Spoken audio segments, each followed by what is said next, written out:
bloody night in Ireland. A bomb blew the children away. A country full of martyrs, 10 in every town they say. And we wonder, and we wonder, and we wonder, and we wonder, and we wonder, and we wonder, and we wonder why.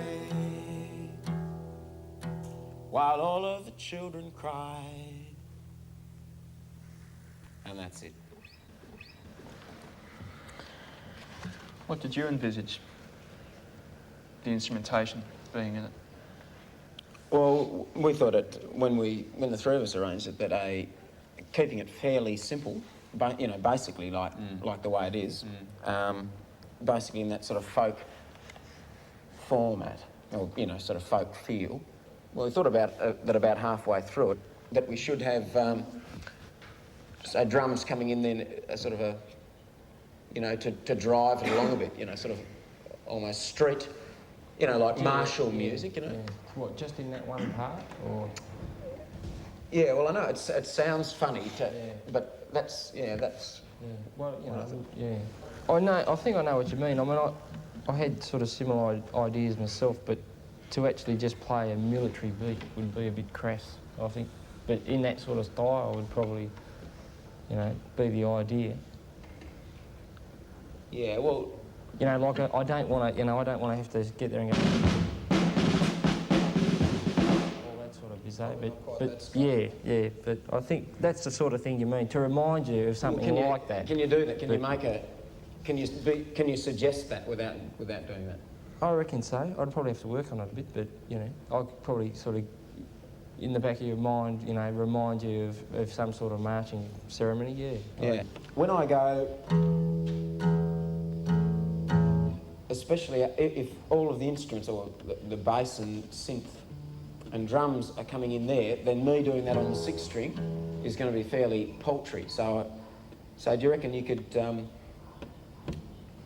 do that beat for us on something, a bass drum or snare or something? Just those 4 beats? Those 4 beats, yeah. Right. Something bland though, isn't it? Yeah. The verse bass is going drum, to be pretty empty again. I think bass drum. Yeah, bass would sound nice. To punctuate Clunk, quite nicely. clunk. Oh, it wouldn't be a clunk. And we wonder why, while all of the children cry. Or maybe something like this.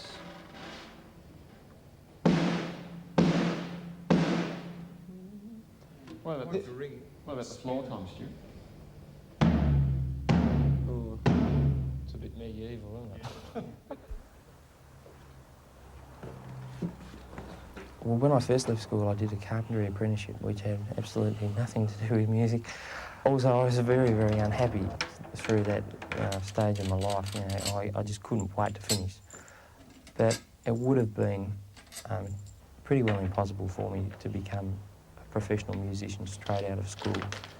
And being a professional musician is very, very hard anyway, because it's so hard to actually get enough work to make a viable living. It took me that long to do my apprenticeship, and I made some money and bought some really nice equipment, so which I probably wouldn't have been able to do otherwise. And I still managed to keep my education up together by having lessons and working hard after work, practicing hard on weekends, every bit of spare time to actually be able to still develop myself. And then when I finished work and everything seemed to slot into place, I played enough in local bands and stuff to be able to carry on to make a living.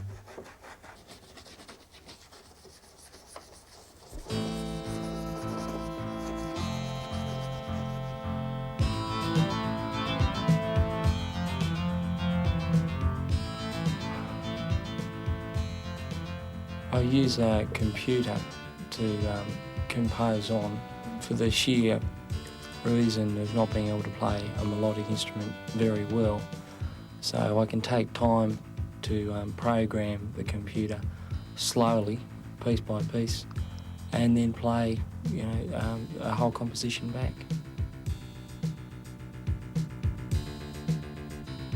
It has a program, and you put each note in, the value of each note and the pitch of each note, using a cursor, and just put your compositions together like that.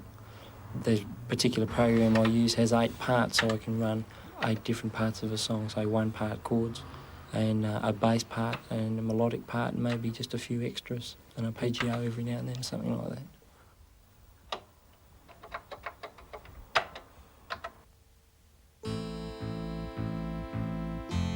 I wouldn't see my songs as being suitable for Fern and Chutney to play, mainly because they're just a completely different style to how the others, the main writers in Fern and Chutney, actually write.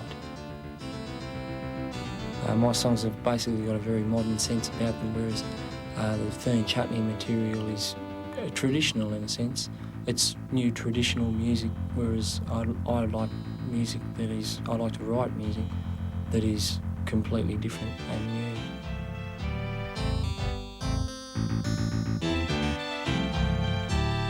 One, two, three, four.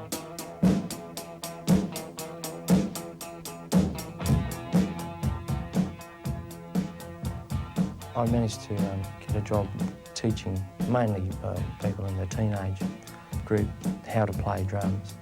I didn't know whether I'd be able to do it first off, not because I don't know what I'm talking about, but mainly that I'd have to actually get the message across. That's one thing, I had to really work out what it is that I'm doing and how do I explain to people how to do it and go about it. And actually I found out that I really find that really rewarding and a good thing to do. For so long, the drummer's been associated with being really thick and just being a basher. You know, when it's not the case at all, you know, it's just as valid an instrument as any other instrument, and it's just as hard to learn how to play and to play well.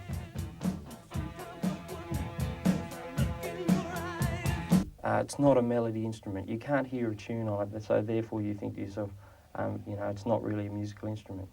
But there's so many colours and shades, and you have to, that's the main role of the drummer, to build an emotion in something, to make each section of the music feel right, so that, you know, really it's a really good expressive instrument, and that's what takes time to learn how to play it properly. Have you heard about this? You boys heard about this? Well, in the beginning of Dreamtime, where Peter picks it, picks that slow introduction. Instead of using that guitar, George and Lyle have thought of a way of using the synthesizer as a sort of a mood setter, and over that synthesised part is my vocal introduction. We tried to get a sound that wasn't sort of Acoustic. well, not necessarily acoustic, but wasn't sort of overly contrived as well. In other words, you know, sort of a contrived synthetic type sound, but one which just had a lot of depth to it, but didn't necessarily have an identity of its own. We're trying to create the illusion of the Dreamtime, or you know, the spiritual, ethereal type atmosphere or mood. Yeah. And I think when you hear it, you know, it will very readily conjure up visions of, you know, sort of flying like a pterodactyl over Ayers Rock, you know. But I mean, that's That's what you have. That's your idea. Oh, Yeah. let's have a listen to it. Well, we played around with the sound, I mean, and also, obviously it's not going to sound quite the same here as when we were working on it in the studio. And also we have planned some other additional tracks to go sound with effects and things. it. What we've got to try and do is, if we want to use it live, we've got to try to find some kind of compromise that we can do live as well, as using a couple of different keyboards. But the basic sort of sound, you know, to give this kind of atmosphere that he's talking about is pterodactyl along these sort of lines.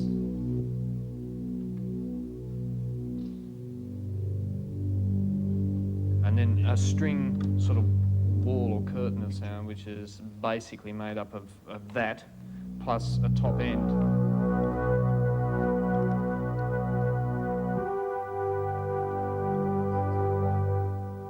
Like what?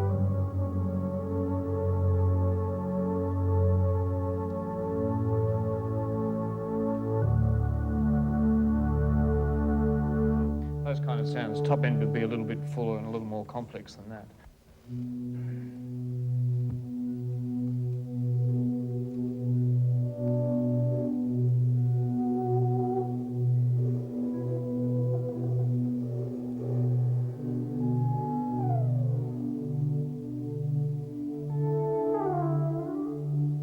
Actually, I might just patch in my echo unit because I can really hear the effects coming in there, and they're sort of developing in my brain.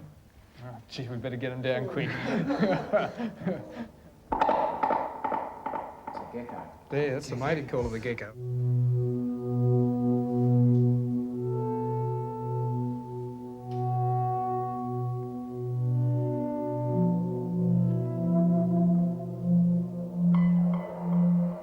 The bad side about being in a part-time band is that you simply don't have the time to put into getting together new material, and indeed even polishing old material to the standard which you really feel it should be presented. That's the chief reason why I would like to simply work on the band, because I feel that we have got the potential to make the sound very, very good.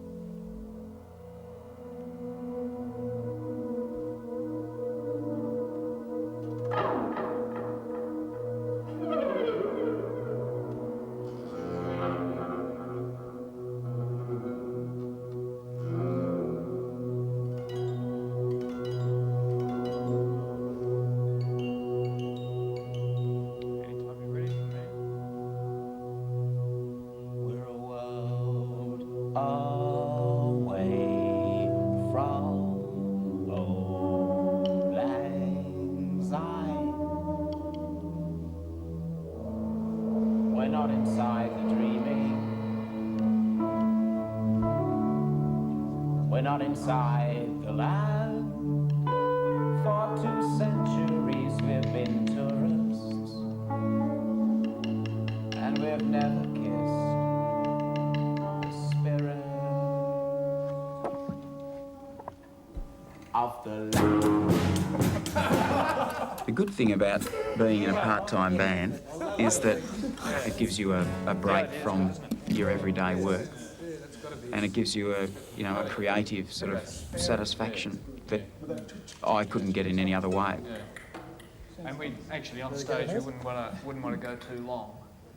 Actually, I think it would be better to go longer on stage than what it would be in the actual recording. I think so. Yeah. Because Think we could 10 or hold- 15 seconds of that is boring on a recording. Yeah, I mean, any more than that Yeah. would be dull. You reckon we can hold an But audience? live, yeah, I reckon. Yeah, Especially at the start of a bracket. You want to risk it then? Sounds good. On Saturday and have a go at some group improvisation. Why not?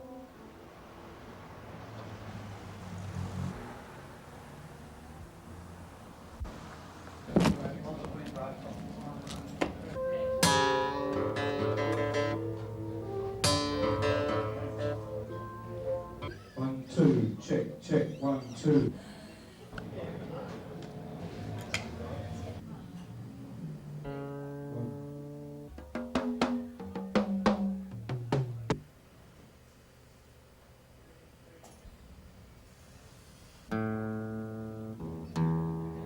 When you're ready.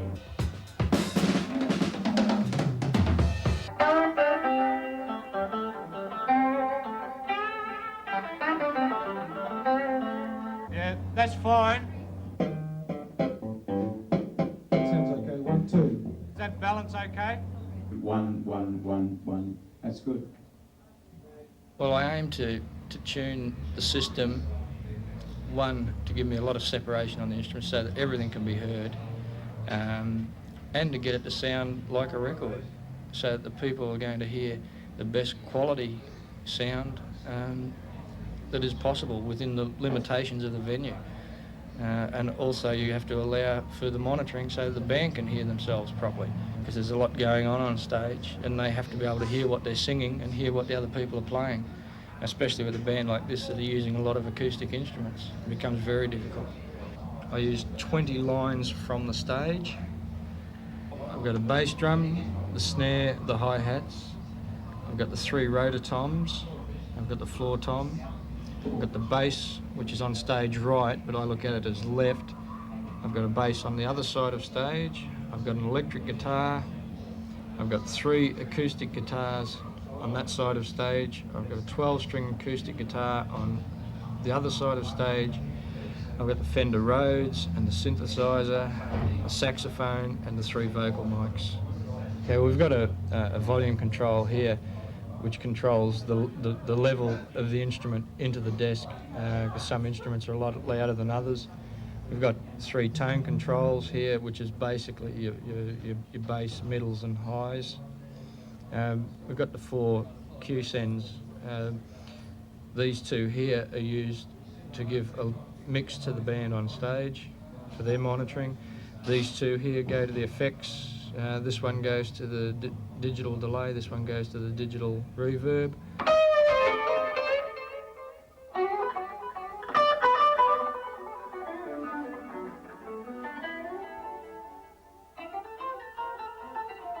For us, and the type of clientele that we want to have, music's very important, especially having it 6 nights a week.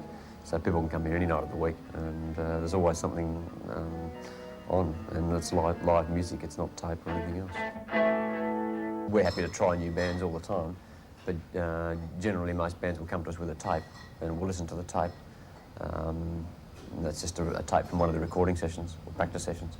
And we'll probably give them a quiet night, which for us would be a Saturday or a Monday or a Tuesday, and see what sort of crowd reaction we get from that, and also what we like about the band ourselves. And then if we think they're the sort of band that suits the Doghouse, then they can, quite easily end up having a regular night.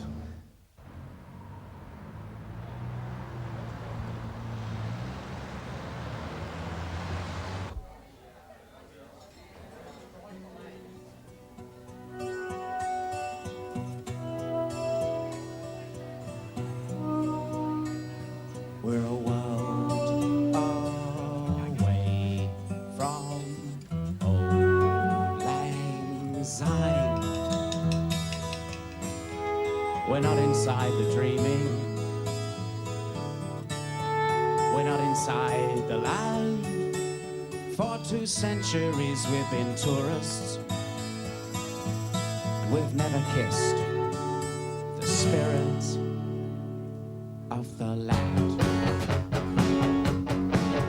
There's a spirit in this land that I sometimes feel through the soles of my feet. I feel it all so deep. There's a myth just out of reach that I sometimes feel we have to touch. I feel it, the spirit meet. There is a spirit in the desert. There is a spirit in the southern skies. There is a dream-time truth that the Europeans just can't recognize.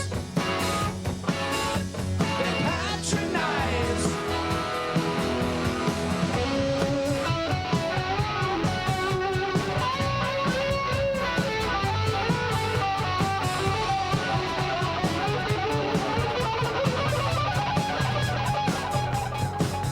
It's a northern cold religion.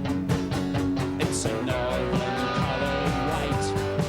It's a northern science bleaching the spirit of the light.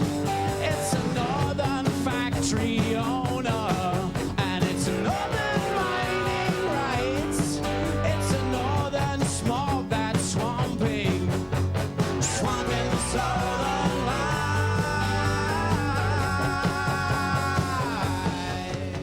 It's a great feeling to have written a song, because every one that you write, you think, because it's your last one, you think it's the best. So that's a really lovely feeling. To transfer that to a band and to have a band make it even richer, it's a different kind of feeling, but also obviously, very pleasurable.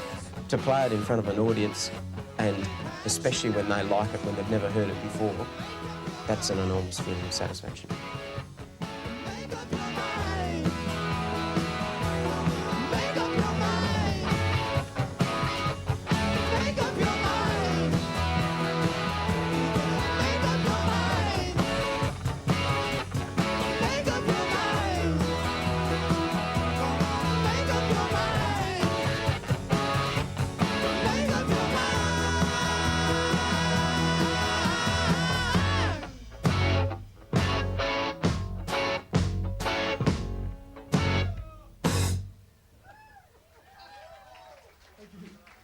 Thank you very much.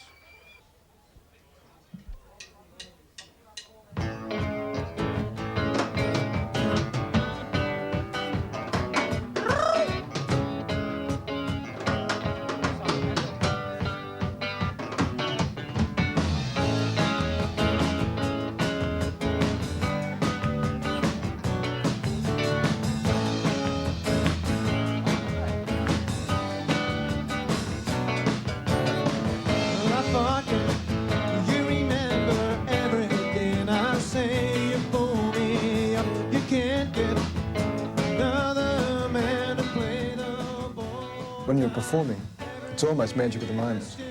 And people will see it. People will see that in your performance. They'll see that you're putting a heck of a lot into it. You're really enjoying yourself. And of course, they're going to enjoy themselves. And the whole thing's just going to escalate into quite a fun experience. And what you'll do is you'll create a performance for that particular night only, for those people, because the whole situation is alive and electric. The atmosphere is great. And you suddenly become involved in it. You feel very successful. Romance, sweep the dust under the carpet and change your underwear.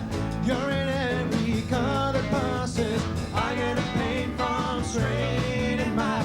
I can't stand what you drive away in the man's car. I get arrested underneath the branches of the house next door. Whoa.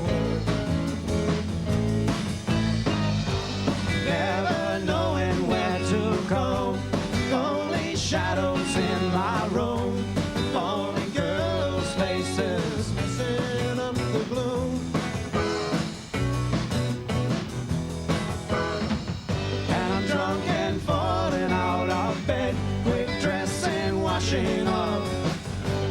Could I certainly be off the rail? Yeah.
The spirit of the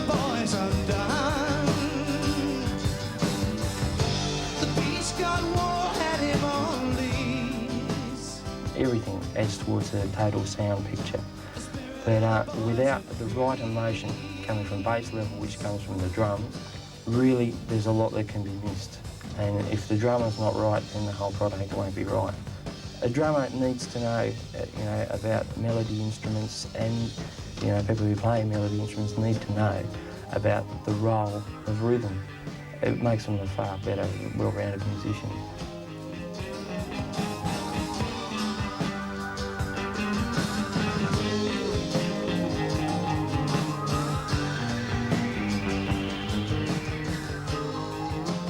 You're not listening to the song as a song, you're listening to components. The drummer might suddenly start playing louder, so you're working on that. The guitarist will play out. One of the vocalists will back right off the microphone, so you've got to bring their level up. Basically, the mix is trying to please yourself within the standards that you're setting for the way you're mixing the band.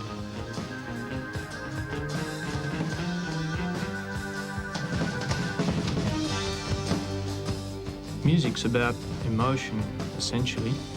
It really does have the power to move people, to make them feel sad or happy or angry, and even remind them of past experiences. And as a performer, the reward you get is the feeling that comes back from your audience. That, for me, is heightened when I'm working with other musicians, when we're all trying to produce the same kind of effect and to get that message across to the audience together. We're all doing our very best. And that is just so important to me. I guess it's probably one of the most important things in my life.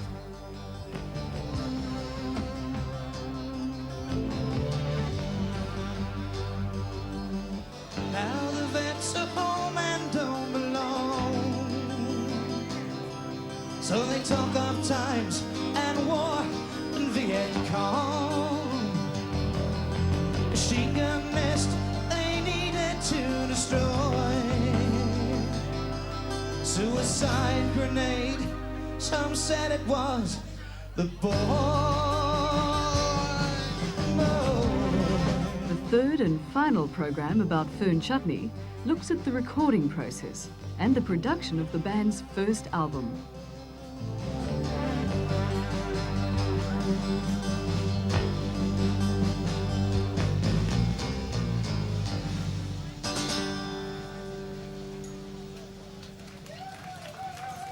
Thanks very much.